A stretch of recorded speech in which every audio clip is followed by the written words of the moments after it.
पूरा बवाल बना दिया है कल से मोदी जी के बयान का। मोदी जी ने क्या गलत कह दिया? मोदी जी ने कहा कि जो भी आप अगर करते हैं तो तुष्टीकरण की नीति के खिलाफ कीजिए, तुष्टीकरण की नीति मत अपनाइए।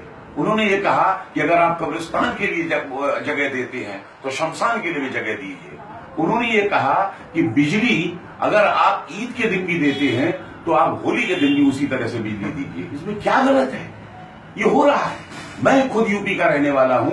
आप किसी यूपी वाले से आज की डेट में बात कर लीजिए और यूपी के दिनों में, खास करके रमजान के दिनों में आप बात करके कीजिए, फोन करके देखिए, पूछिए मुझे आना है यूपी, लाइट वगैरह आ रही है ना, कोई कट तो नहीं रही है? तो लोग कहेंगे अरे आजकल तो रमजान चल रहा है, आजकल तो क्या, आजकल ईद है। और उसी बीच में आप अगर दिवाली और होली में बात करिए, आज तो साहब जरूर कटेगी क्योंकि आज हम लोगों का त्योहार है। ये हालत है। तो इसमें मोदी जी ने क्या गलत कह दिया? कब्रिस्तान का जहां तक सवाल है, 18% आबादी वाले के लिए 400 करोड़ रुपए का कब्रिस्तान के लिए इस साल में पैसा रखा गया बजट में, जबकि 127 करोड़ का शमशान के लिए रखा गया। जहां तक बिजली का सवाल है, 13,500 मेगावाट बिजली ईद के दिन सप्लाई की गई और 15,400 मेगावाट दिवाली से लेके भाई दूज तक के 4 दिनों के दरमियान में बिजली सप्लाई किया गया। आप अनुमान लगा सकते हैं कि मोदी जी कहां गलत कह रहे हैं। मोदी जी जो बात कहते हैं वो कहते हैं कि समान रूप से सबके साथ बात करो, 125 करोड़ लोगों के लिए बात करो, 22 करोड़ लोगों के लिए बात करो। लेकिन यहां पर इस तरह का माहौल बना रखा है। जहां तक सवाल है इस बात का कि काम का, तो मोदी जी ने काम करके दिखाए हैं। ये देश है, ये कोई मोहल्ला, कोई स्टेट नहीं है। आज अगर आप जाएं, हाईवेज को देखें, हर रोज 75 किलोमीटर का हाईवे बनता है और ऐसा हाईवे बनता है, किसी रोड से चले जाएं आप, कि अगर आप उसमें सफर कर रहे हो तो पेट का पानी तक रहेगा।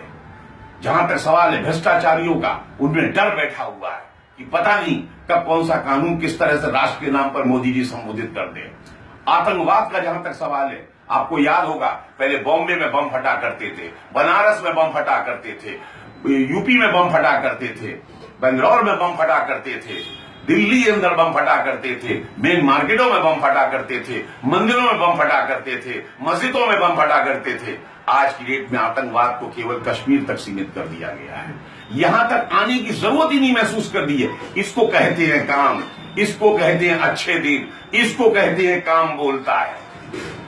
रहा सांप्रदायिकीकरण की बात, मोदी जी ने कोई सांप्रदायिकीकरण नहीं किया। सांप्रदायिक वो बात जो फैलाने वाले हैं उनसे तो ना कांग्रेस सवाल करती है, ना अखिलेश यादव जी सवाल करते हैं, ना मायावती सवाल करती है। वो शख्स जूनियर वैसी जिस वक्त बोलता है कि 15 मिनट के लिए भारत देश की आर्मी और पुलिस को हटा लो, फिर देखो हम हिंदुओं का क्या हाल करते हैं, उसके बारे में कोई सांप्रदायिक नहीं कहता। मायावती खुलेआम कहती है कि हमको वोट दीजिए, हमें मुसलमान लोग कस के वोट दें, हम इसको ये करके दिखाएंगे। ये कोई वो नहीं है। मोदी जी ने आज कब्रिस्तान और शमशान एक समान आंखों से बोल दिया। इसको आप कहेंगे कि ये सांप्रदायिकीकरण है? बकवास करते हैं आप। मोदी जी के विकास कार्यों को देखिए।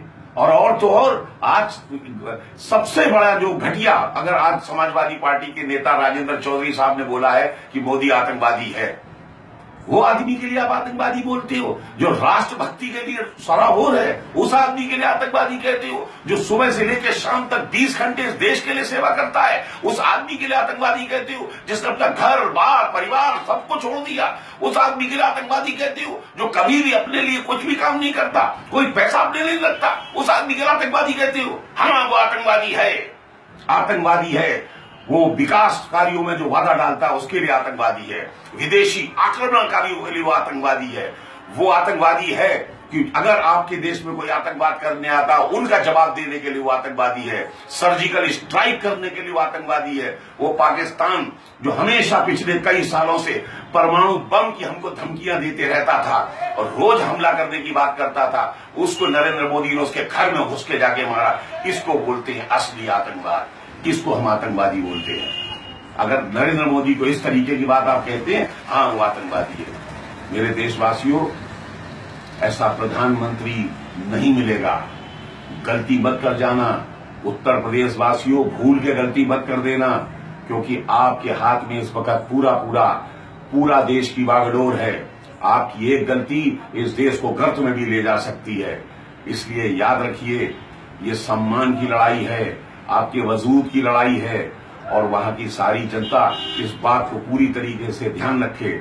मैं सिर्फ ये कहना चाहता हूं, अगर आपको मेरी बात ये जचे तो एक लाइक जरूर कर देना, और अगर वाकई में आपको नरेंद्र मोदी जचे तो इसको एक शेयर कर देना। ये बात हर दोस्त यार को शेयर कीजिए ताकि लोगों को ये पता चले।